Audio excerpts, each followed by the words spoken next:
Pernah kepikiran gak sih kalau bungkus permen yang kita lempar dari mobil atau janji ketemu yang telatnya cuma beberapa menit itu ternyata punya andil dalam masalah-masalah besar yang kita hadapi sebagai bangsa? Nah, hari ini kita bakal ngebahas gimana retakan-retakan kecil ini yang sering banget kita anggap sepele, ternyata pelan-pelan bisa merusak fondasi kita bersama. Oke, kita mulai dari sini ya. Kayaknya kita semua tahu deh rasanya gimana. Perasaan frustrasi pas lihat berita, kejebak macet parah, atau pas ngurus birokrasi yang muter-muter. Gampang banget kan buat nunjuk semua masalah besar di luar sana terus kita marah-marah. Tapi, slide ini ngajak kita buat balik badan. Dari yang tadinya nyalahin keadaan, sekarang coba deh kita ngajak. Gimana kalau ternyata akar dari semua masalah besar itu justru ada di hal-hal kecil yang kita lakuin setiap hari. Yuk kita bedah bareng-bareng. Oke, retakan yang pertama, tanggung jawab. Ini tuh mulainya dari sesuatu yang biasa banget kita lihat di jalanan, tapi efeknya jauh lebih dalam dari sekedar masalah kebersihan. Ini soal fondasi tanggung jawab kita. Coba deh lihat perbandingan ini. Kebiasaan buang sampah sembarangan, sekecil apapun itu, bukan cuma masalah jorok atau nggak enak dilihat. Ini tuh cerminan dari terkikisnya tanggung jawab pribadi kita sama ruang milik bersama. Pas kita mikir, bukan urusan gue, di saat itulah kita sebenarnya lagi menipiskan rasa kepemilikan kita terhadap lingkungan. Dan ujung-ujungnya, negara kita sendiri. Nah, pertanyaan ini benar-benar jelek banget kan? Ini dia inti masalahnya. Kalau kita aja nggak bisa tanggung jawab sama sampah kita sendiri, gimana kita bisa diharapkan ikut andil buat nyelesain masalah bangsa yang jauh lebih rumit? Ini tuh ibaratnya kita lagi melatih otot tanggung jawab yang harus dimulai dari yang paling kecil dulu. Retakan kedua, kepercayaan. Wah, ini ibaratnya lem perekat di masyarakat. Sesuatu yang kalau sampai hilang, semuanya bisa ambyar. Nah, yang menarik banget dari sini adalah gimana ini nunjukin sebuah proses longsor. Semuanya itu berawal dari hal yang kita anggap maklum lah, telat datang, atau yang kita kenal sebagai jam karet. Begitu ketidakdisiplinan ini jadi hal yang wajar, nilai sebuah janji jadi ikut-ikutan fleksibel. Terus akibat akhirnya apa? Yaitu dia, kepercayaan di antara kita pelan-pelan hancur. Kita jadi nggak bisa ngandelin satu sama lain, entah itu dalam urusan kerjaan, pertemanan, atau di masyarakat. Sekarang kita masuk ke retakan ketiga, kejujuran. Dan yang satu ini mungkin yang paling bikin khawatir. Kenapa?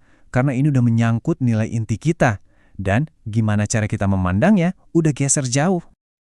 Slide ini nunjukin pergeseran budaya yang bahaya banget. Dulu, jujur itu keren, itu sebuah kebajikan. Sekarang, orang jujur sering banget dicap polos atau naif. Sebaliknya, orang yang bisa ngakalin aturan, yang curang, malah dibilang pinter. Tanpa sadar, kita jadi memuji jalan pintas dan ngeremehin integritas. Ini pembalikan nilai yang fatal. Dan kalimat ini peringatan keras buat kita semua. Ketika sebuah masyarakat udah sampai di titik di mana kejujuran malah jadi bahan ketawaan, itu tandanya fondasi moralnya udah rapuh banget.